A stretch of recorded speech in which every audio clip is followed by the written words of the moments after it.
మరి మీ గురువుగారు బుక్ రాశారు వేదాలలో హిందూ మతం అని. వేదాలలో హిందూ ధర్మం అనాలి కదా. అది వండర్ఫుల్ క్వశ్చన్.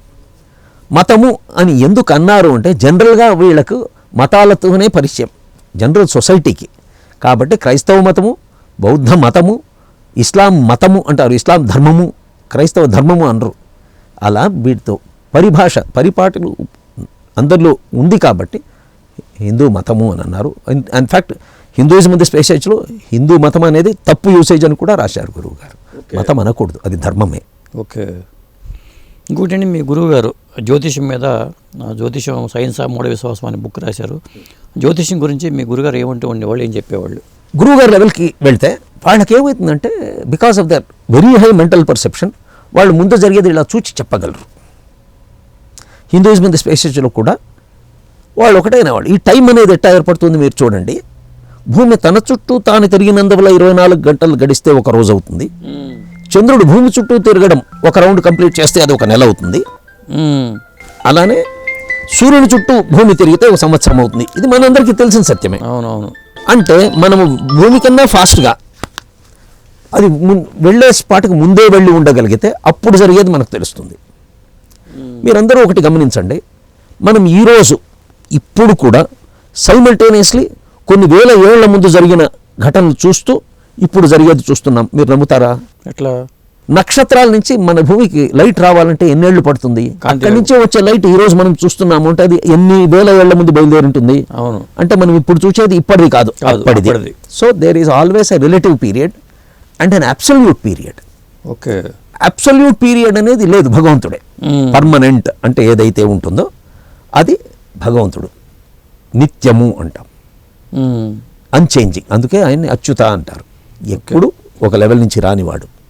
దీనిలో మనం కన్వీనియంట్గా ఈ టైం అనేది స్కేల్స్ పెట్టుకొని మనం ఆపరేషన్స్కి కన్వీనియంట్గా పెట్టుకున్నాం. దీనిలో బికాస్ ఆఫ్ దిస్ మన ఈ బాడీ అనేది ఏదైతే ఉందో అది చేంజ్ అవుతూ ఉంటుంది. కాబట్టి ఎన్విరాన్మెంట్కి సంబంధించిన చేంజెస్తో జరిగేదే నిత్య జీవితం. కాబట్టి దానికి జ్యోతిషము అనేది దీనివల్ల ఏమేమి జరుగుతుంది అని ఒక ఇండికేటివ్గా పెట్టుకోవచ్చు. ఎందుకు, దీని మీద బేసిస్ ఏమిటి అని చాలామంది అనవచ్చు. జాతకాలు ఎక్కడ వేసినా మీరు గమనించేది ఏంటి అంటే ఒక లగ్నము, అందులో 9 గ్రహాలు, చంద్రుడు ఉన్న దాన్ని రాశి అంటారు. అవును. మన దగ్గర వెస్టర్న్ హారోస్కోప్లో కూడా ఈ 9 గ్రహాలనే వాడతారు. మీరు పెట్టిన వారాల్లో కూడా గ్రహాల పేర్లనే వాడినారు, ఇక్కడైనా వెస్టర్న్ అయినా. ఎందుకు అని ఒక్కసారి మనసు పెట్టండి. అంటే గ్రహాలకు మనకు సంబంధం ఉన్నది. ఉట్టి ఫిజిక్స్లోనే మాట్లాడుకున్నా కూడా ఉట్టి ఫిజిక్సే మాట్లాడదు. అదే ఈ గోళాలన్నీ వాటి పరిధిలో తిరిగినంతసేపు భూమి సేఫ్. ఏదైనా ఒకటి కాస్త దగ్గరికి వచ్చి ఇట్లాంటి భూమి ఉండదు. సో భూమి ఉండాలంటేనే ఈ గ్రహాలు వాటి మూమెంట్ ఇంపార్టెంట్ అయినప్పుడు ఆ గ్రహాల్లోనూ ఒక చిన్న సబ్ సిస్టమ్. కాబట్టి ఇంకా కొంచెం లోపలికి వెళ్తే ఆటంలో ఒక న్యూక్లియస్ ఉంటుంది, దాని చుట్టూ ఎలక్ట్రాన్స్ తిరుగుతూ ఉంటాయి. సోలార్ సిస్టంలో ఒక న్యూక్లియస్ లాగా సూర్యుడు ఉంటాడు, దాని చుట్టూ ఈ గ్రహాలు తిరుగుతున్నాయి. అవును. It is an expanded atom అనుకుంటే ఇది ఒక చిన్న part of an overall stellar systems. అంటే నక్షత్ర మండలాలు చాలా ఉన్నాయి, అందులో సూర్యమండలం కూడా ఒకటి.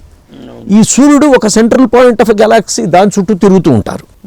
అందుకే మీ జాతకంలో కూడా నక్షత్రాలను పెడతారు. 27 నక్షత్రాలు ఉండే. నక్షత్రాలు 27 అంటే కొన్ని కోట్లు ఉన్నాయి కదా. మన వాళ్ళు పెద్ద క్వశ్చన్ వేసి ఇంటెలిజెంట్ అని ఫీల్ అవుతూ ఉంటారు. అవును. మీకు ఫిజిక్స్ బేసిక్గా చూసేటప్పుడు forces joining at a particular point develop a resultant force అని. కొన్ని ఫోర్సెస్ ఒక చోటికి వస్తే అక్కడి నుంచి ఒకటే ఎఫెక్ట్ వస్తుంది, దాన్ని రిజల్టెంట్ అంటాం. ఇన్నిటి వల్ల పరిణామం చెందిన రిజల్ట్ ఇది అని. ఈ నక్షత్రాలన్నింటి ఫోర్సు త్రూ సమ్ పాయింట్స్ వస్తాయి. కాబట్టి వాటిని మన వాళ్ళు అక్కడ ఏ సెంట్రల్ స్టార్ ఉందో దాని దగ్గర నుంచి అని పెట్టి 27 నక్షత్రాలు, దాని వెనకాల ఉన్న ఫోర్స్ అంతా దాని నుంచి వస్తుంది అని, అక్కడి నుంచి ఈ గ్రహాలు వాటి జోలికి వచ్చి వీటి నుంచి మన మీద ప్రభావం చూపిస్తున్నాయి అని సైంటిఫిక్గా ఇది. దీంతో ఫ్యూచర్ ఘటనలు చెప్పవచ్చా అంటే గ్రహాల ప్రకారమే జరుగుతుంది అని పెద్దవాళ్ళు ఋషులు కనుక్కున్నారు. మన వాళ్ళు ఇప్పుడు కరెక్ట్గా ప్రిడిక్ట్ చేసేవాళ్ళు చాలామందే ఉన్నారు. నేను ఏదో 1-2 ఎగ్జాంపుల్స్ అని చెప్పట్లేదు. ఓకే. నాకు జాతకం వచ్చు, జాతక శాస్త్రం చెప్తూ నంబర్స్ మీద కమాండ్ ఉంది కాబట్టి కొంచెం ఈజీగానే ఇంటర్ప్రిట్ చేస్తాను నేను. ఓకే. నా ఫ్రెండ్ ఒకరు, వాళ్ళ మేనత్త కూతురు, ఆ అమ్మాయికి పెళ్లి కాలే. ఓకే. నా దగ్గరికి వచ్చి జాతకం చూపించారు.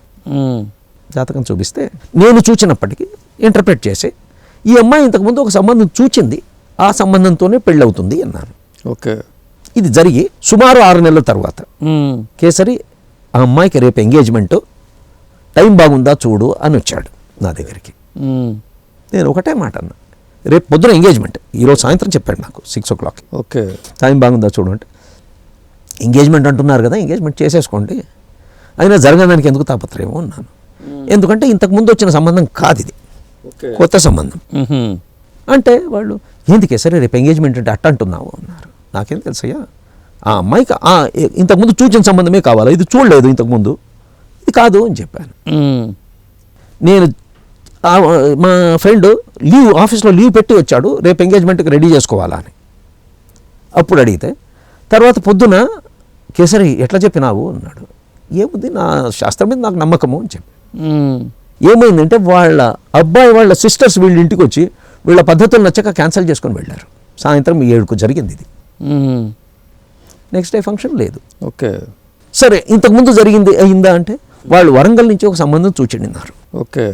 చూస్తే వాళ్ళని మళ్ళీ అప్రోచ్ అయితే ఒక పెద్ద మనిషి ద్వారా వాళ్ళు సరే అన్నారు, వచ్చారు, మళ్ళీ చూచి వెళ్ళారు. కొన్నాళ్ళ తర్వాత వాళ్ళు వచ్చి ఇంత కట్నం అడుగుతున్నారు, ఇదైతే చేద్దామన్నారు. అయితే వద్దులే అనుకున్నారు. ఓకే. వద్దులే అనుకున్నారు మళ్ళీ. సరే మళ్ళీ కొన్నాళ్ళ తర్వాత నా దగ్గరికి వస్తే చూచిన సంబంధమే అవుతుంది అని చెప్పాను, కొత్తవి చూడడం వేస్ట్. ఓకే. అంటే మళ్ళీ వాళ్ళని హెచ్చరిస్తే వాళ్ళు అన్నారట, మేము కట్నం అడిగితే మాత్రం మీరు ఊరికే ఉంటే ఎట్లా, ఇది కాదు అని చెప్పొచ్చు కదా. వచ్చి పెళ్లి చేసుకున్నారు, they are happy no. Okay. Based on astrology. So నేనే చేయగలిగినప్పుడు నాకన్నా మేధావులు చాలామంది ఉన్నారు, ఆ శాస్త్రమే పట్టుకుని చేసేవాళ్ళు గొప్పవాళ్ళు ఉన్నారు. ఎలా చెప్పగలిగారు మీరు ఇది? ఆ జాతకంలో ఉన్న అప్పటి పాయింట్స్ అవే. ఓకే. అంటే కొన్నిటికి కొన్ని అని మనకు శాస్త్రం నేర్పించేటప్పుడు చెప్తారు. ఆరోగ్యానికి ఒక ఇల్లు, ఫ్యామిలీకి ఒక ఇల్లు, ఇంట్లో వాళ్ళకి ఒక ఇల్లు, మీ బాడీలో ఆర్గన్స్కి ఒక్కొక్క ఇల్లు, ఇవన్నీ నేర్పిస్తారు శాస్త్ర ప్రకారం. అవి ఎందుకు బేసిక్గా వచ్చినాయి అంటే, ఆ సైన్స్ ఫిజిక్స్లో ఫస్ట్ కాన్సెప్ట్స్తోనే స్టార్ట్ అవుతుంది. బాయిల్స్ లా చార్ల్స్ లా అని మొదలెడతారు. చార్ల్స్ లా బాయిల్స్ లా మొదలెట్టారు అంటే దానికి మన కాన్సెప్ట్ ఏంటి అంటే మనకు తెలియదు. కాన్సెప్ట్స్తో స్టార్ట్ అయితే ముందు సబ్జెక్ట్ డెవలప్ అవుతుంది. ఇట్లా మనం కాన్సెప్ట్స్తోనే నేర్చుకుంటాము.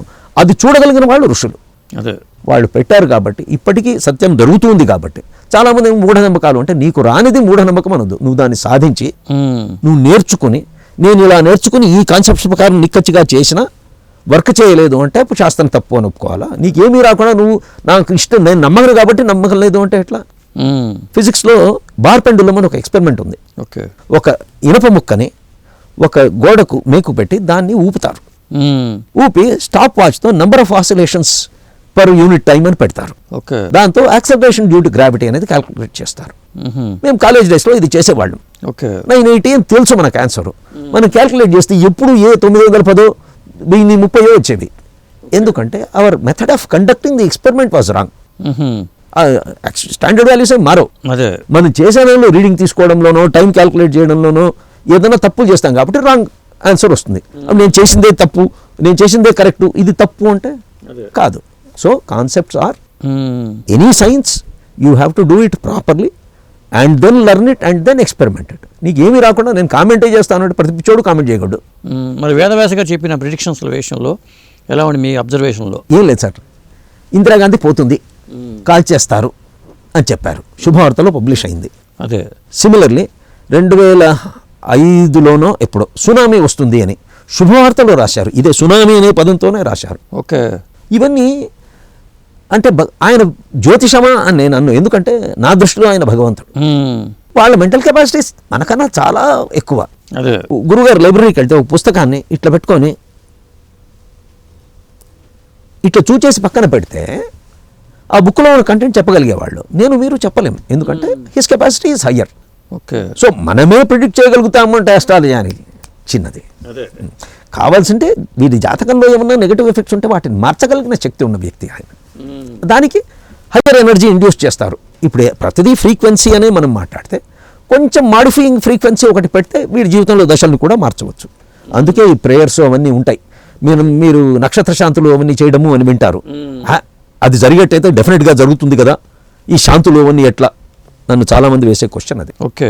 శాంతులు అనేటివి ఏంటంటే మీరు గమనిస్తారో లేదో, అవన్నీ మంత్రాలతో చేసే ప్రక్రియలు. మంత్రాల్లో ఒక ఫ్రీక్వెన్సీని జనరేట్ చేసి మీ పేరు మీద దాన్ని ప్రయోగిస్తారు. ఓకే. ప్రయోగించినందువల్ల మీ ఎనర్జీ కంటెంట్లో మార్పు వాటి వల్ల వచ్చి ఈ దశల్ని మాడిఫై చేస్తుంది. ఇవన్నీ జరుగుతాయి.